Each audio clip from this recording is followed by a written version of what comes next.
What is up, guys? Crypto here, aka Crypto Cray. In today's video, I want to discuss what it means to be a contrarian investor. So, if you Google contrarian, you basically come up with the definition of a person who rejects or doesn't agree with popular opinion. And I want to tie that into being an investor, and being the concept of being a contrarian investor can go way beyond cryptocurrency. It can go into any sort of markets. And basically what it means to be a contrarian investor is basically when there's a popular or prevailing sentiment in the market, you basically want to go against that. You want to take the prevailing sentiment in the market and you want to work against it. So it's kind of like the Warren Buffett saying, "Be fearful when others are greedy, and be greedy when others are fearful." And while Warren Buffett loves to kind of poo-poo on the crypto market, he likes to call it all sorts of kind of obscene things, honestly. He's got a really good point in terms of, the basically timing and being a contrarian thinker when it comes to market sentiment. Because basically when everyone is buying something, you want to be selling, or you want to be thinking about positioning yourself for the eventual decline in that asset, right? The normalization in prices. But on the other side, right? On the other side, when everyone is fearful, that's when the buying opportunities come. And you would think that this is something that is, that everyone should do and everyone would do, right? It makes sense. When things are cheap, you buy things when you buy things when they're cheap, and you sell them when they're high, right? But people tend to do the total opposite. People tend to do the total opposite. Why?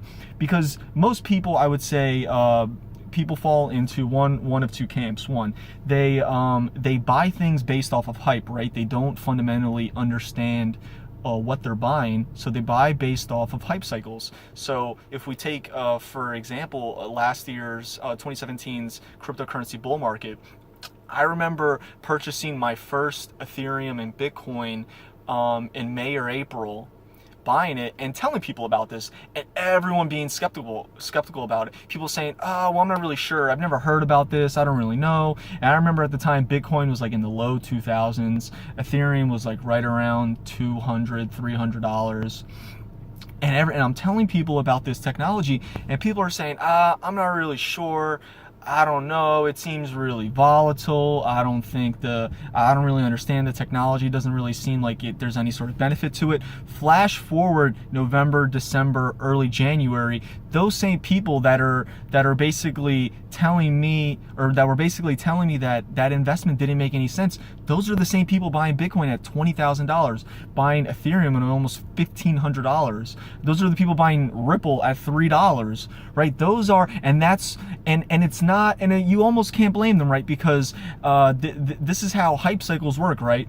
When things get more and more hyped up, that's when they start making it onto the news, right? I would say, if you go back and you look at the coverage of cryptocurrencies on the major kind of financial broadcast, let's call it CNBC, Fox Business, they were getting very little coverage at the end of the year, or when they were getting coverage and people were giving. I remember someone saying Bitcoin was going to be $10,000 at the beginning of 2017 on Fox Business News. I remember watching this, and I remember one of the analysts looking at him like they were crazy. This guy said 10,000. It ended up getting to $20,000. This analyst is sitting there saying, we respect your opinion, but we really, I can't see it happening. And it got to $20,000, right? So the coverage that it got for the remaining of 2017 was very minimal up until that the late part of the year, when the bull market was in full swing, when that hype cycle was in full swing, when it was in the front of everyone's mind, right? And when it's in the front of everyone's mind, and when you get to the level of where, this kind of old adage that says, when the shoe shiner or when the taxi driver is telling you, is giving you stock picks, that's when you sell, right? I think that was something from like the Great Depression times. That's kind of like an old anecdote. And it is kind of true. I mean, I remember when right at December and January, it was this fever pitch kind of hype around cryptocurrencies, and that was your signal to either sell, right? Or if you're a long-term holder, stop buying. You know, don't put any additional capital into the market. You wanted to wait. And so we were there, and so now we're here July, early July in 2018, and we're at approximately, you know, somewhere around like a 70% correction off of Bitcoin. I would say probably around a 70% correction or 60% correction of the total crypto market. Obviously some altcoins have crashed a little bit harder. I'm looking at Tron, Dentacoin, a lot of these kind of scam coins.